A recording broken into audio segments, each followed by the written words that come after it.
हे guys how are you study simplified या free Marathi education channel तुमचं पुन्हा एकदा मनापासून स्वागत. मी किशोर गोरे. मित्रांनो, आजच्या लेसनमध्ये आपण एक्झामच्या दृष्टिकोनातून खूप महत्त्वाच्या घटना दुरुस्त्या म्हणजेच 42वी घटना दुरुस्ती, जिला आपण मिनी कॉन्स्टिट्यूशन म्हणून ओळखतो, म्हणजे लघु राज्य घटना म्हणून ओळखलं जातं, ती घटना दुरुस्ती. तसंच 44वी घटना दुरुस्ती, जी की 42व्या घटना दुरुस्तीला रिॲक्शन म्हणून केली होती. तर त्या घटना दुरुस्तीविषयी माहिती, तसंच त्याच्यामध्ये कुठल्या कुठल्या प्रोव्हिजन्स नवीन करण्यात आल्या, त्याच्याविषयी आपण आज सविस्तर माहिती पाहणार आहोत. तर मित्रांनो, पहिली म्हणजे 42वी घटना दुरुस्ती म्हणजे 42nd अमेंडमेंट ऍक्ट जी आहे, ते आपण त्याच्याविषयी आपण का करण्यात आली थोडक्यात माहिती पाहूया. तर ही जी घटना दुरुस्ती आहे ती इंदिरा गांधी सरकारने 1976 साली केली. तर ही जी घटना दुरुस्ती आहे ती का करण्यात आली, त्याच्या मागचं रिझन काय होतं?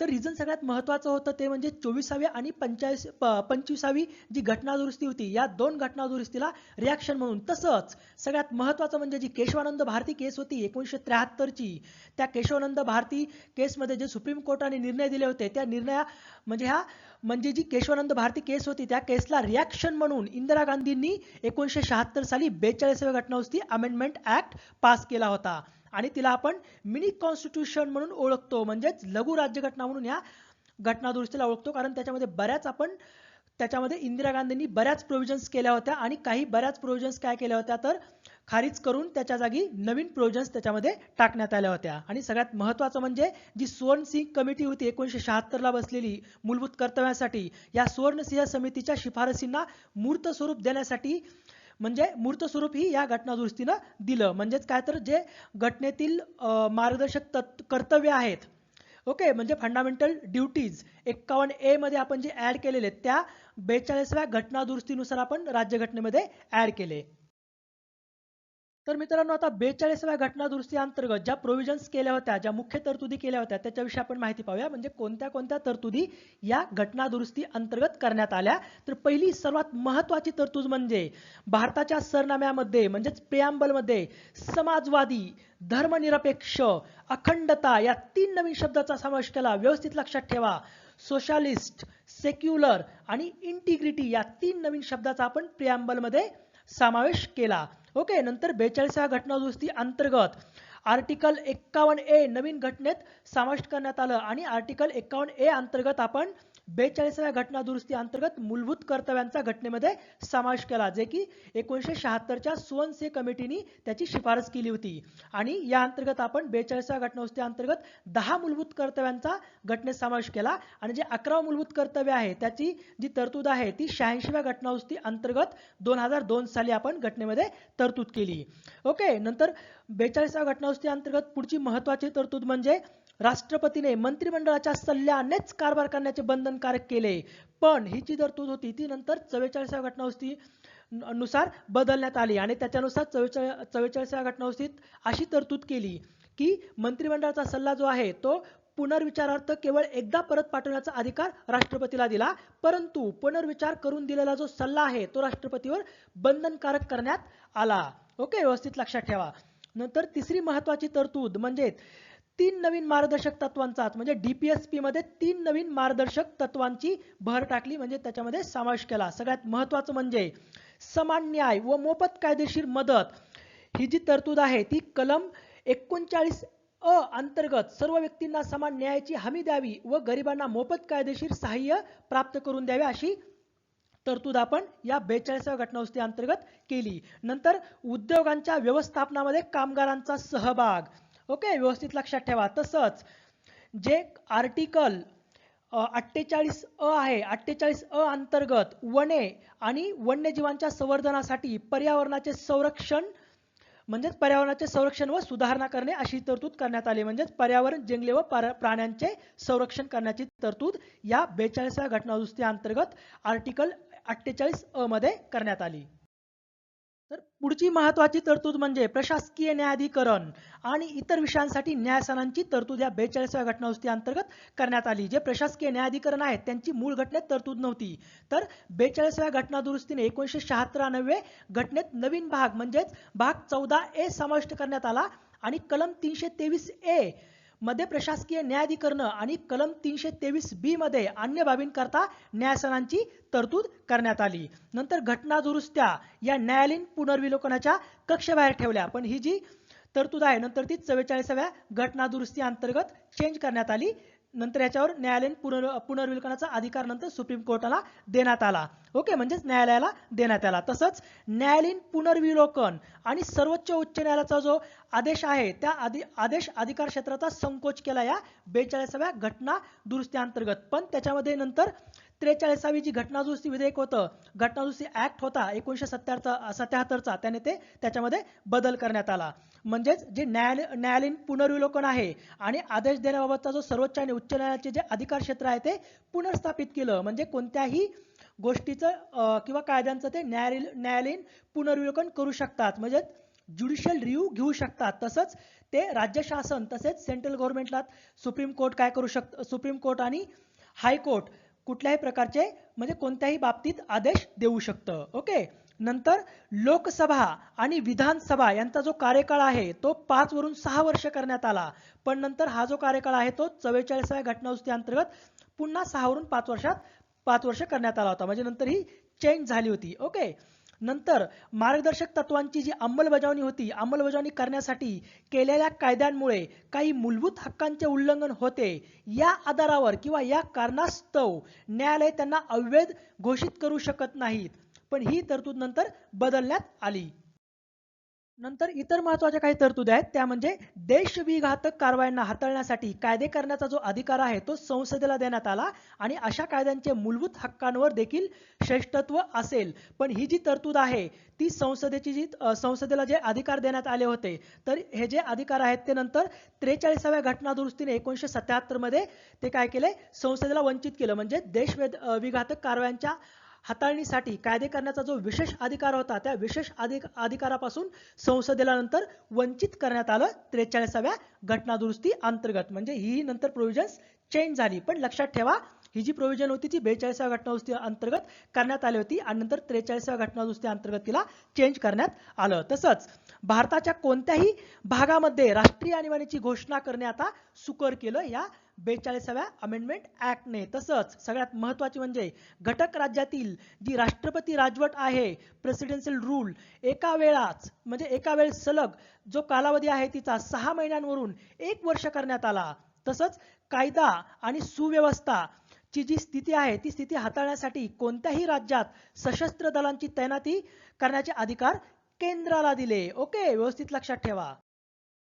नंतर पुढची सर्वात महत्त्वाची तरतूद म्हणजे राज्य सूचीतील 5 विषय त्यांनी काय केलं, या 42व्या घटना दुरुस्ती अंतर्गत समवर्तीत सूचीमध्ये त्याचं स्थानांतर केलं. ते विषय कोणते कोणते होते हे बऱ्याचदा एक्झामला विचारले जातात. तर ते विषय शिक्षण, जंगली प्राणी आणि पक्ष्यांचे संरक्षण, तसंच वजन व मापे आणि न्यायाचे प्रशासन आणि सर्वोच्च व उच्च न्यायालय वगळता इतर सर्व न्यायालयांची स्थापना करण्याचे जे हे 5 विषय आहेत ते राज्य सूचीतून समवर्ती सूचीत म्हणजे स्थानांतर करण्यात आले. म्हणजेच जे स्टेट लिस्ट आहे स्टेट लिस्टमधून कॉन्करंट लिस्टमध्ये त्याचं स्थानांतर केलं.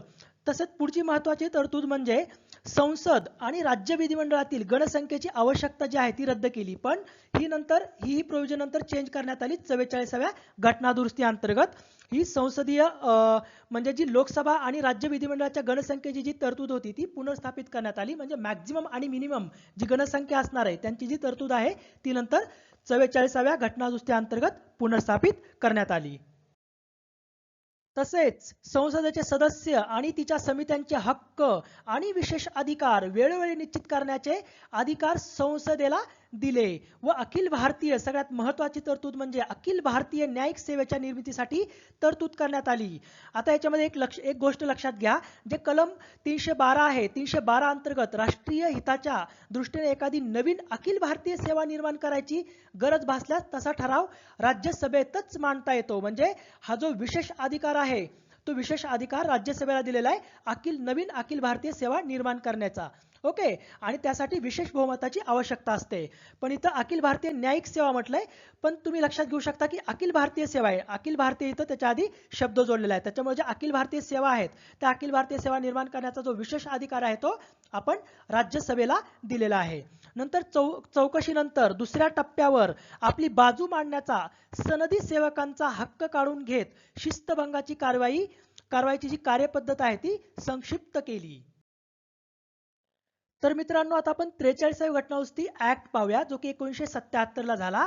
या 43व्या घटना दुरुस्तीने 42व्या घटना दुरुस्ती मधल्या 2 प्रोव्हिजन्स चेंज केल्या. त्या प्रोव्हिजन्स कोणत्या होत्या त्या मी तुम्हाला 42व्या घटना दुरुस्ती घेताना सांगितलंच आहे, तरी आपण याच्यामध्ये त्या रिपीट करूया. तर पहिली प्रोव्हिजन अशी त्यांनी चेंज केली, ती म्हणजे न्यायालयीन पुनर्विलोकन आणि सर्वोच्च उच्च न्यायालयाचा आदेश देण्याबाबतचे जे अधिकार क्षेत्र आहे ते पुनर्स्थापित केलं. म्हणजे न्यायालयीन पुनर्विलोकनाचा अधिकार सर्वोच्च न्यायालय आणि उच्च न्यायालयाला देण्यात आला, आणि तसेच राज्य शासनाला आणि केंद्र शासनाला जे सर्वोच्च आणि उच्च न्यायालय आदेश देतात त्या आदेश देण्याचाही अधिकार त्यांना देण्यात आला. तसंच दुसरी जी प्रोव्हिजन चेंज केली होती ती प्रोव्हिजन्स म्हणजे जी विघातक कारवायांच्या हाताळणीसाठी कायदे करण्याचा जो विशेष अधिकार होता संसदेचा, तर त्या विशेष अधिकारापासून संसदेला वंचित करण्यात आलं. ओके, तर आता आपण 44वे घटना दुरुस्ती कायदा 1978 ला जो पास केला होता त्याच्यामध्ये कोणत्या कोणत्या प्रोव्हिजन्स करण्यात आल्या त्या पाहूया. आता जी 42वी घटना दुरुस्ती होती त्या 42व्या घटना दुरुस्तीला रिॲक्शन म्हणून 44वी घटना दुरुस्ती करण्यात आली. कारण 1977 ला 1977 ला इंदिरा गांधींचं सरकार गेलं होतं आणि इंदिरा गांधींच्या सरकारच्या जागेनंतर मोरारजी देसाईंचं सरकार आलं होतं. 1977 ते 1979 असं 2 वर्ष मोरारजी देसाईंचं सरकार होतं. आणि मग सरकार चेंज झाल्यामुळं मोरारजी देसाई सरकारनं काय केलं, ज्या 42व्या घटना दुरुस्ती अंतर्गत ज्या कठोर तरतुदी करण्यात आल्या होत्या त्या तरतुदी चेंज करण्याचा निर्णय घेतला, आणि त्याच्यामुळे त्यांनी 44व्या घटना दुरुस्ती 42व्या घटना दुरुस्तीला रिॲक्शन म्हणून पास केली. आता या 44व्या घटना दुरुस्ती अंतर्गत ज्या तरतुदी करण्यात आलेल्या आहेत त्या कोणत्या त्या पाहूया. सगळ्यात महत्त्वाचं म्हणजे तुम्हाला मी सांगितलं चेंज केलेली मंत्रिमंडळाचा सल्ला विचारार्थ केवळ एकदा परत पाठवण्याचा अधिकार राष्ट्रपतीला दिला, परंतु पुनर्विचार करून दिलेला जो सल्ला आहे तो राष्ट्रपतींवर बंधनकारक करण्यात आला. ओके, राष्ट्रीय आणीबाणीच्या संदर्भात अंतर्गत अशांतता म्हणजेच इंटरनल डिस्टर्बन्सेस या शब्दाऐवजी सशस्त्र बंडाळी म्हणजेच आर्म्ड रिबेलियन हा शब्द टाकण्यात आला. व्यवस्थित लक्षात ठेवा, खूप महत्त्वाची प्रोव्हिजन आहे. जी राष्ट्रीय आणीबाणी आहे, आपण 352 कलमांतर्गत राष्ट्रपती राष्ट्रीय आणीबाणीची घोषणा करू शकतात मंत्रिमंडळाच्या सल्ल्यानुसार. तर राष्ट्रीय आणीबाणीच्या संदर्भात जे अंतर्गत अशांतता आहे म्हणजेच इंटरनल डिस्टर्बन्सेस हा जो शब्द आहे तो हा शब्दाऐवजी त्यांनी आर्म्ड रिबेलियन म्हणजेच सशस्त्र बंडाळी हा शब्द घटनेत टाकला, तो चेंज केला. ओके, नंतर कॅबिनेट केवळ लेखी स्वरूपात शिफारस केल्यानंतरच राष्ट्रपती राष्ट्रीय आणीबाणीची घोषणा करू शकतात अशी नवीन तरतूद महत्त्वाची करण्यात आली. ओके, नंतर सर्वात महत्त्वाची तरतूद म्हणजे मालमत्तेचा जो हक्क आहे राईट टू प्रॉपर्टी तो मूलभूत हक्काच्या यादीतून रद्द केला. म्हणजेच जे आपले फंडामेंटल राईट्स आहेत त्या फंडामेंटल राईट्स मधून राईट टू प्रॉपर्टी जो हक्क आहे तो राईट आहे तो काढून त्यांनी काय केला, तो केवळ कायदेशीर हक्क बनवला आणि त्याला कलम 300A अंतर्गत त्याची तरतूद करण्यात आली. पुढची महत्त्वाची तरतूद जी 42व्या घटना दुरुस्ती अंतर्गत केली होती ती नंतर 44व्या घटना दुरुस्ती अंतर्गत चेंज केली. ती म्हणजेच कलम 20 आणि कलम 21 म्हणजे जगण्याचा अधिकार, 90 हमी दिलेले मूलभूत हक्क राष्ट्रीय आणीबाणीमध्ये तहकूब होणार नाहीत. व्यवस्थित लक्षात ठेवा, 20 आणि 21 जे कलम आहेत ती राष्ट्रीय आणीबाणीमध्ये तहकूब होणार नाहीत. नंतर राष्ट्रपती, उपराष्ट्रपती, पंतप्रधान आणि लोकसभा सभापती यांच्या निवडणुकीच्या वादाबाबत न्यायालय निर्णय देऊ शकत नाहीत. ही तरतूद नंतर याच्यातून वगळण्यात आली. म्हणजे यांच्या जो वाद आहे राष्ट्रपती, उपराष्ट्रपती, पंतप्रधान आणि लोकसभा सभापती यांच्या निवडणुकीबाबत जो वाद निर्माण होईल त्या वादाबाबतचा निर्णय हे न्यायालय देतील. म्हणजे सुप्रीम कोर्टला तो अधिकार आहे. तसंच संसद आणि राज्य विधिमंडळामध्ये चालणाऱ्या कार्यपद्धतीचे वार्तांकन वर्तमानपत्रामध्ये प्रसिद्ध करण्यास घटनात्मक संरक्षण दिले. ओके, व्यवस्थित लक्षात ठेवा, जर वार्तांकन करायचं असेल तर घटनेच्या जो म्हणजे जो सभापती आहे, सभापती किंवा अध्यक्ष, त्या अध्यक्षांच्या परवानगी नंतरच त्यांना वर्तमानपत्राला त्याचं त्या राज्य विधिमंडळाचं किंवा संसदेमधलं वार्तांकन करण्याचा अधिकार देण्यात आलेला आहे. तुम्हाला मी आधीच सांगितले की लोकसभा आणि विधानसभा यांचा जो मूळ कार्यकाळ होता तो 5 वर्षानंतर पुनर्स्थापित 44व्या घटनादुरुस्तीअंतर्गत करण्यात आला. कारण 42व्या घटनादुरुस्तीअंतर्गत तो 5 वरून 6 करण्यात आला होता. पण नंतर 44व्या घटनादुरुस्तीअंतर्गत तो 5 वर्ष करण्यात आला आणि सध्याही 5 वर्षच आहे. नंतर लोकसभा व राज्य विधिमंडळाच्या गणसंख्येची तरतूद आहे ती नंतर पुनर्स्थापित करण्यात आली. तसंच संसदीय विशेष अधिकारांबाबत ब्रिटिशांच्या सामान्य ग्रहाचा जो संदर्भ आहे तो वगळण्यात आला. तसंच वटहुकूम जारी करण्याची जी राष्ट्रपती, राज्यपाल आणि प्रशासक यांच्या समाधानाची तरतूद रद्द करण्यात आली. सो मित्रांनो, तुम्ही जर स्टडी सिम्प्लिफाईड या चॅनलला तुम्ही सबस्क्राईब केलं तर सबस्क्राईब करा आणि हे जे लेसन आहे ते जास्तीत जास्त तुमच्या मित्र आणि मैत्रिणींपर्यंत शेअर करा. Because sharing is caring. So thank you for watching this lesson. Have a good day.